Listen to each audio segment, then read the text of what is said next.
What's up, everyone? It is YesamenTV, and I said I wanted to start expanding my commentary. And one thing that I've been seeing a lot is hairstylists against clients. Like, a lot of people are saying that a lot of these hairstylists out in these bigger cities like Atlanta, LA, they're starting to overcharge people and they're starting to do things that are not fair. So I seen this trending on my personal Facebook page. This hairstylist was actually stating, deposits do not go towards install, and I repeat, they do not go towards installs. So, you know, a lot of hairstylists, they do extensions, they do lace fronts, they do closures, braids, they do all sorts of stuff. So I'm guessing this lady specializes in doing frontals and half wigs and stuff like that. So a lot of the times when people go to book, you have to put a deposit down to secure your spot. But a lot of the times when you put your deposit down, that deposit actually goes towards the full cost of the install. So this lady is trending for some reason, and she was saying that her deposit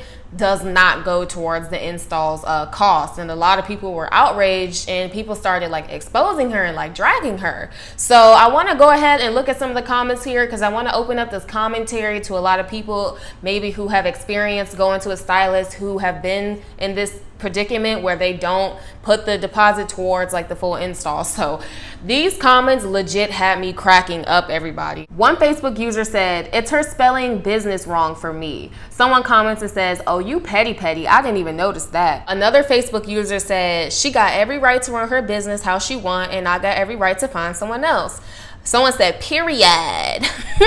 "If a tip is required, then just say that, LOL. Someone else has stated, "So she pretty much is robbing you. If you like being robbed, just say that." And they put a bunch of laughing emojis. Now, another person says, "She's tacky as F, not to add. This isn't how it started, but boy, oh boy, look at how it's ending." Someone else stated, "She'll soon realize that this ain't it, LOL. Another Facebook user stated, "I think it's her business and she can run it how she wants, but me personally, I wouldn't book with her because your time isn't being wasted if the client shows up." Another person chimed in and they said that she's eventually going to lose business because there's principle, integrity, and love in everything that you do. And this lady clearly just wants to grab at all of your money. And they stated that she's going to be broke one day when someone else comes along and actually puts the deposit towards the install. Shake my head. Someone else chimed in and they stated, "I have never heard of a deposit not going towards the cost. That's dumb. Do what you want. It's your business, but you won't be getting my business." Again, I definitely wanted to cover this topic because I seen this trending on my personal Facebook page, but I also seen something like this on Twitter where people were debating with hairstylists.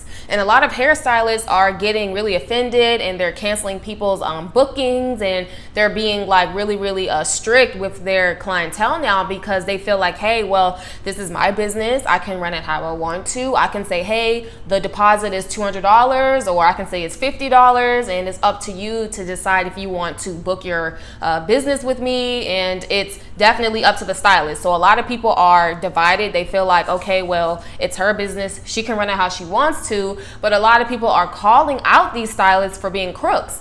Because, I mean, I know in the past, I low-key was scammed by a quote-unquote nail technician. Mind you, it came out that the girl is not even licensed, but I had put a deposit down. No matter how big or small it was, I put the deposit down, and she kept canceling my nail appointment, and she acted like she didn't want to even return or get my deposit back. So I've dealt with that. But the deposit did, in fact, go towards my nail, the full cost of my nails. So again, I personally have never dealt with a deposit not going towards the full cost of something. So this must be something new. I don't know if it's because C-19 is going around and people are hurting for, you know, extra money, but a lot of people are outraged saying, like, if I put down a $100 deposit, it does need to go towards the cost of the hairstyle, because I don't know if you all know, but hair is expensive. You know, washing your hair, conditioning it, getting it braided down, gluing on the wig, or putting the extensions in, or putting the braids in, or whatever you're getting done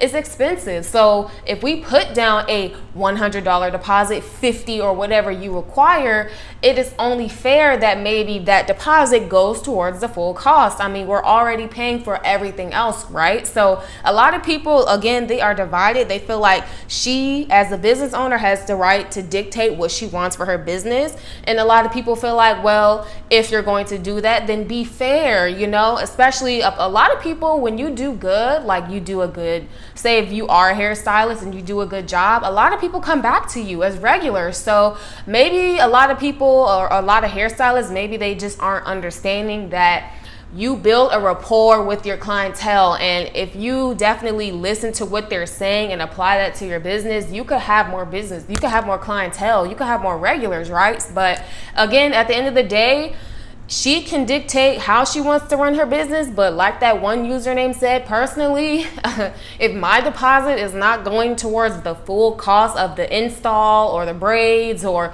whatever I'm getting done, I will probably just not book through them. Just don't book through them.